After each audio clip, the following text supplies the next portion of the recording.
Sabias que existem deuses lusitanos? Sim, é verdade, nós temos um panteão lusitano. E estes são os deuses. This is a video in Portuguese. If you're looking for the video in English, go to my profile. Primeiro temos Rev, deus dos deuses e deus do trovão. E depois, os mais populares entre pagãos, Endovélico e Atégina, ambos deuses do submundo, mas Endovélico como um guia das almas e Atégina como castigadora das almas.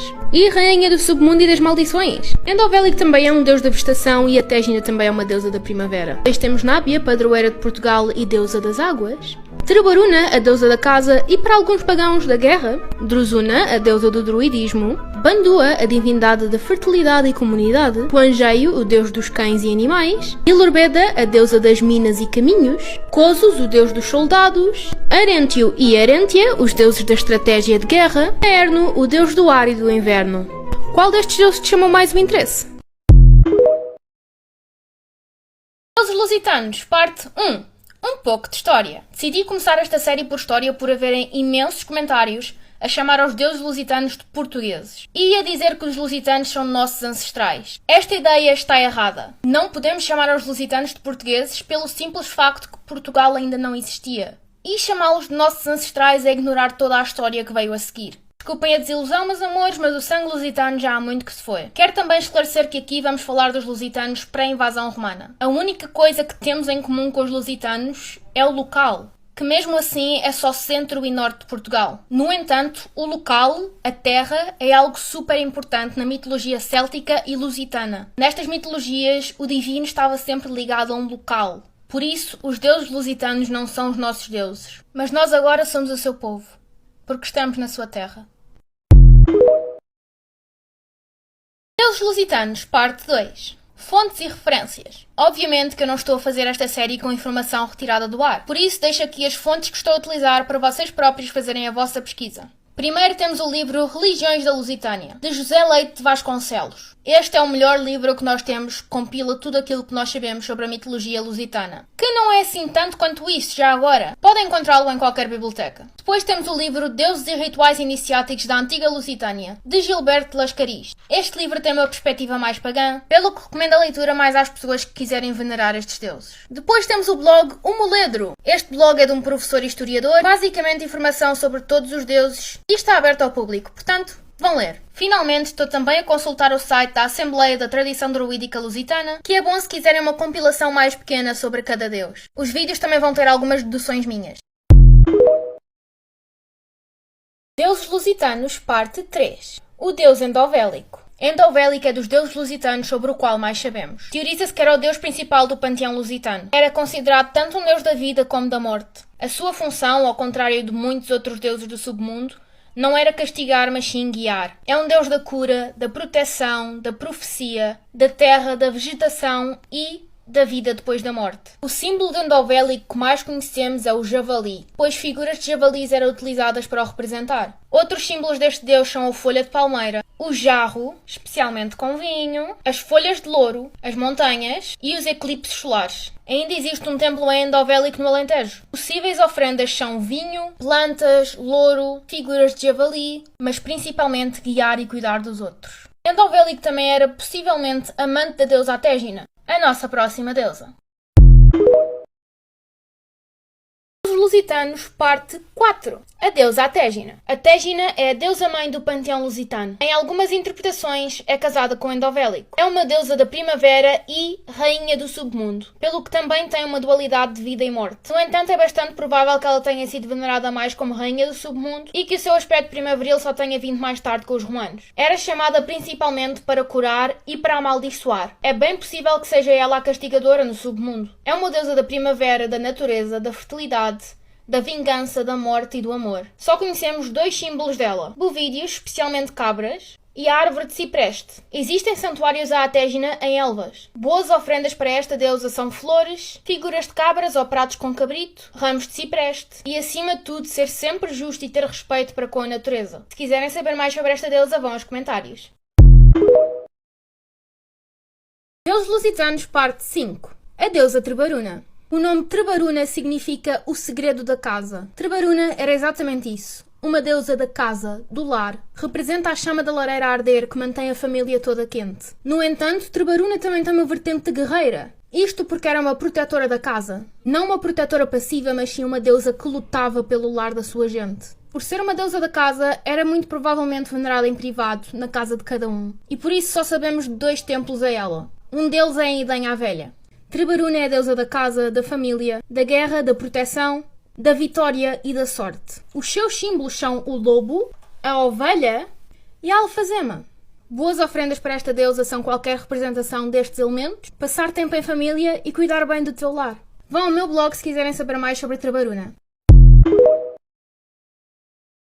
Os Lusitanos, parte 6. A deusa Druzuna. Druzuna é a deusa lusitana da floresta e sabedoria druídica. É uma deusa menor, ou seja, não fazia parte do panteão principal, pelo que temos muito pouca informação sobre ela. Sabemos que o seu nome vem da palavra indo-europeia para carvalho e do seu mito em que ela, sob a forma de uma azinheira, dava conhecimento aos sábios lusitanos. Esta é a primeira deusa que abordamos cujos vestígios não estão localizados em Portugal, mas sim em São Esteban de Gormaz, na Espanha, que são estes 2 altares que podem ver aqui. No entanto, é uma deusa que continua a ser bastante venerada em Portugal, especialmente por ordens druídicas. O único símbolo em concreto que sabemos desta deusa é a azinheira, mas numa prática moderna podemos considerar todos os símbolos druídicos como representação desta deusa. Boas ofrendas para Druzuna seriam bolotas de azinheira, plantar árvores e partilhar a tua sabedoria com os outros. Os Lusitanos, parte 7. Os deuses Arentio e Arentia. A única coisa que temos a certeza sobre Arentio e Arentia é que seria o par divino do panteão lusitano. Alguns interpretam-os como gêmeos, outros como um casal. O seu nome virá do latim para árido ou do indo-europeu para correr, pelo que podemos assumir que seriam deuses da terra e da velocidade. Como estes deuses simbolizam a dualidade, é teorizado representarem a terra e o mar, e a velocidade referir-se às estratégias de guerra lusitanas. Existem 6 altares a estes deuses em Portugal, na beira interior. 1 a Arentia, 3 a Arentio e 2 a ambos. Os seus símbolos são o pato e a lontra, isto por serem ambos animais semi-aquáticos e velozes. Estes deuses estariam também associados à época quente, ou seja, ao verão. Possíveis ofertas são areia e água da praia, pratos com carne de pato, figuras de gêmeos e fazer desportos aquáticos. Podes ler mais sobre os deuses lusitanos no meu blog. Deuses lusitanos, parte 8. A deusa Nábia. Nábia, ou Návia, significa curso da água. E era exatamente isso que ela era. Uma deusa das águas, quer seja mar, chuva, lagos, etc. Tem um epíteto, Corona, sim, o nome é Corona, não precisas de fazer a piada, do qual vem um dos únicos rituais lusitanos que conhecemos, em que no dia 9 de abril era sacrificado gado em nome de Nábia. Corona significa coroa, pelo que ela podia ser uma deusa rainha, quer seja rainha dos deuses ou rainha do mar. Era também muito venerada por mulheres como sendo uma deusa da virgindade, maternidade e feminilidade. Existem 16 artefactos a Nábia distribuídos entre Portugal e Galiza. E temos uma figura dela em Braga que a retrata com um manto e um pássaro. Os seus símbolos são, então, as aves. Em especial, aves que sejam associadas à água e ao feminino.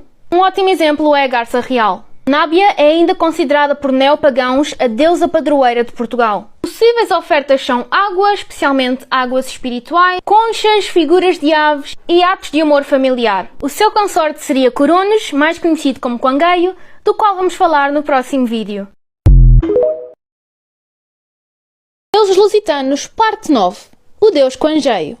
Quangeio vem da palavra indo-europeia para cão. É um dos deuses lusitanos mais fáceis de interpretar. É o deus da lealdade, proteção, amizade, felicidade ou, de forma mais simples, o deus dos cães. Para além de deus dos cães, era também deus da saúde e chamado quando um ente querido ou um cão estava doente. É também o consorte da nossa querida deusa Nábia, sobre quem falámos no episódio anterior. Temos conhecimento de 11 aras a Quangeio, maior parte delas concentradas em Castelo Branco. O seu símbolo é, claro, o cão, em especial raças portuguesas, como o cão da Serra da Estrela, o pudengo, os rafeiros do Alentejo e o cão de água. Podemos ainda considerar como sua planta o manjericão. Boas ofertas a este deus são figuras de cães, biscoitos para cão, folhas de manjericão, fazer voluntariado em canis, mas acima de tudo, dar muito amor e carinho aos nossos cãezinhos. Deuses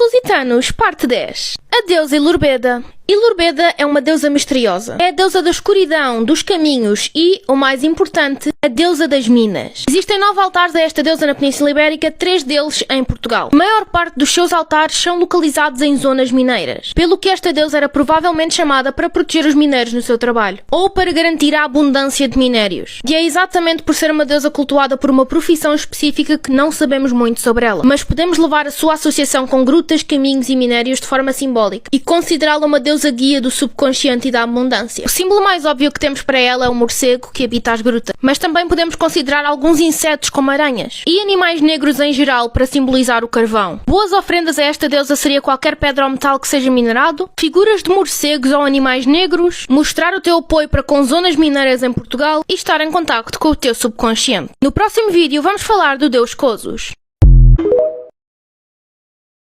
Deuses lusitanos, parte 11. O deus Cosos. Cosos significa reunião ou confluência de rios, o que sugere que Cosos seria um deus dos rios e da comunidade. No entanto, o seu epiteto Cosos Marti revela que, na verdade, Cosos seria o deus lusitano da guerra. E não tanto da violência que é causada na guerra, mas sim o deus do sentimento de união entre os soldados. Existem 19 aras a este deus, que em Portugal são concentradas no Rio Douro, indicando novamente que Cosos seria um deus dos rios. Como seus símbolos temos, obviamente, a lança, o escudo e a espada lusitanos. Como animal podemos propor o cavalo lusitano. Já como proposta de planta simbólica temos a planta de ponta de flecha. Formas como podes apoiar este deus são mostrar o apoio pelo exército do teu país, dar apoio a pessoas vítimas de guerra, é algo que deves fazer especialmente agora. Boas ofertas seriam figuras de qualquer arma lusitana, uma réplica destas estátuas que eram feitas para guerreiros lusitanos, ou cuidar de uma plantinha destas, mas especialmente lutar por aqueles que amas. No próximo vídeo vamos sim abordar a divindade da comunidade.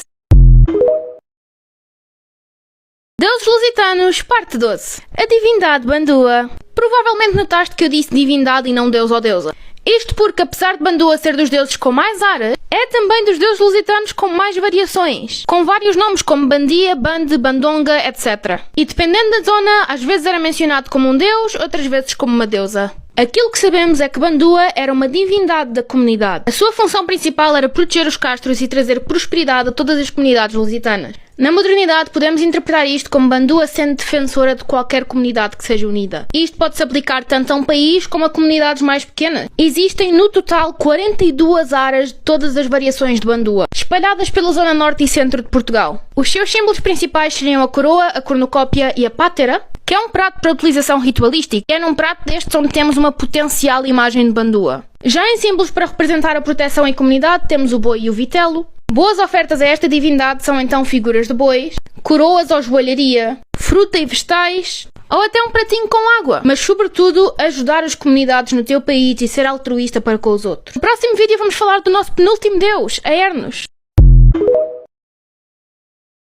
Deuses lusitanos, parte 13. O deus Aerno. Aerno ou Aernos quer dizer colocar-se em movimento. Este é um deus menor do panteão lusitano que era apenas venerado por uma tribo muito específica. Era representado por essa tribo como envolto em pinheiros, pelo que poderia ter alguma ligação ao inverno ou à fertilidade. No entanto, devido às suas ligações com o movimento, é muito venerado por neopagãos como um deus dos ventos. Isto devido às suas ligações ao sol e ao céu. Podemos então considerar Aernos um deus dos ventos, do inverno e da vida que perdura durante a época fria. Os seus altares são apenas encontrados em Bragança. Boas ofertas a este deus são pinhões, figuras de pinheiros ou de sói, penas para representar o movimento e incensos para representar o vento. No próximo vídeo vamos falar do rei dos deuses lusitanos, Rev.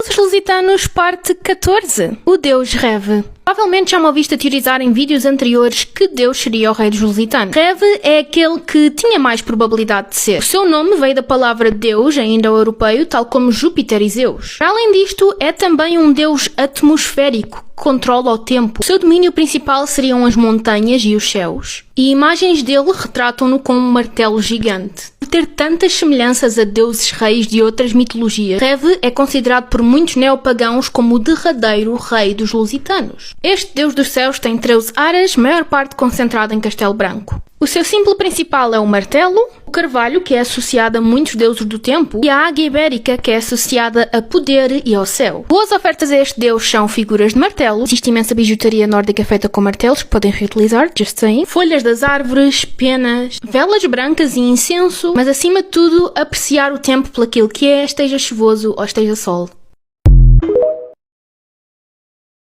Deuses lusitanos, considerações finais. Primeiro, isto não significa que eu vou parar de falar dos deuses lusitanos na minha página. Inclusive, pretendo fazer um mega vídeo a falar sobre todos os deuses e falar sobre alguns deuses menores e alguns deuses celtas venerados pelos lusitanos. Segundo, eu quero relembrar às pessoas que esta série dos deuses lusitanos foi uma série de vídeos de paganismo. Eu não sou historiadora, não sou antropóloga, não sou nada do género. A minha interpretação dos mesmos será sempre pagã. E a forma como falo sobre eles será sempre religiosa. Não levem estes vídeos como uma aula de história, são vídeos de mitologia e paganismo. Para além do facto que são vídeos de 1 minuto. Eu própria adoraria desconstruir alguns dos meus vídeos, porque sei que simplifiquei algumas coisas demais para o meu gosto, para caber dentro de 1 minuto. Daí ter feito artigos de blog e um podcast para apoiar o conteúdo. Eu vou abordar no futuro alguns comentários que foram deixados nos vídeos sobre os deuses lusitanos e se tiverem algumas perguntas, por favor, deixem-nas neste vídeo.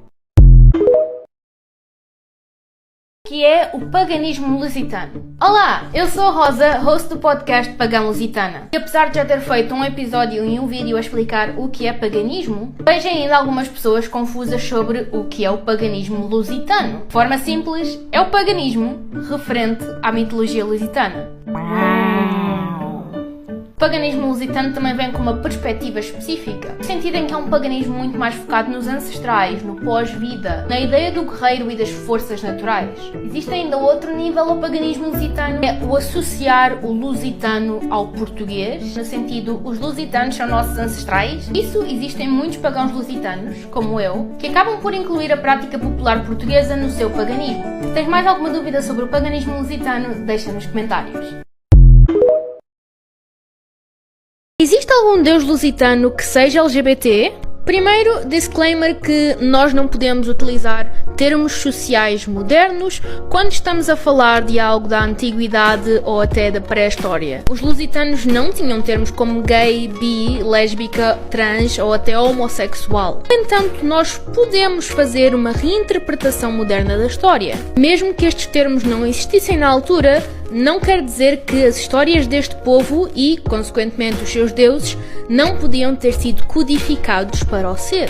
Agora que acabei este disclaimer para não começarem a atrofiar comigo nos comentários, vamos à pergunta. É-nos impossível dizer se algum dos deuses lusitanos teria uma relação homossexual. Isto porque nós pura e simplesmente não temos mitos lusitanos. Não existem nenhuns registados historicamente por antropólogos ou historiadores. Os que nós temos são especulação moderna. Não tendo mitos, nós não temos as relações que estes deuses tinham uns com os outros. Podemos assumir algumas relações por sincretismo romano. Por exemplo, o Rev ser associado ao Júpiter romano pode implicar que tivesse mitos semelhantes e então ter algumas relações homossexuais. É impossível saber ao certo. Mas existe uma coisa que podemos falar ao certo e isso é género. Os lusitanos tinham de facto conceito de género. Uma das divindades que mais confusão cria nos historiadores acerca do seu género é a nossa linda Bandua. Bandua é mencionado tanto no feminino como no masculino. E não se sabe de certeza porquê, mas existem várias teorias. Duas que tendem a ter adesão de historiadores para a sua história caber dentro do binómio heterossexual e cisgênero que eles criaram é que Bandua ou seria um homem e é mencionado no género feminino por engano, ou que Bandua seria na verdade duas divindades, uma masculina, outra feminina. Isto são teorias válidas, claro, mas eu gosto mais da versão queer. Podemos interpretar Bandua como sendo trans ou intersexo. Sendo que pessoas intersexo sempre existiram, não seria fora do comum haver uma divindade intersexo. Até porque existem em outras mitologias. Depois também temos a narrativa trans, mais para o lado do género fluido. Bandua podia ser simplesmente uma divindade que muda de género quando lhe apetece. É algo que também acontece em outras mitologias. Bandua destaca-se nesta pergunta porque Bandua é uma divindade da comunidade. Torna uma interpretação moderna deste deus incrivelmente queer. Que eu comecei a fazer vídeos sobre os deuses lusitanos que eu recebo o mesmo tipo de comentário. Tens referências? Inventaste, não existem fontes sobre estes deuses. Existem referências para isto ou é só mais uma coisa de alternas? Apesar de referências sobre estes deuses serem muito facilmente pesquisáveis no Google, e num dos primeiros vídeos eu ter dado algumas referências mais acessíveis, e de as dizer repetidamente nos comentários. E das referências que eu dou a terem referências. Mas como aparentemente há pessoas que acham que um TikTok é um trabalho académico e precisa de uma bibliografia, aqui vai. Referências bibliográficas sobre os deuses lusitanos, enquanto eu olho passiva-agressivamente para a câmara.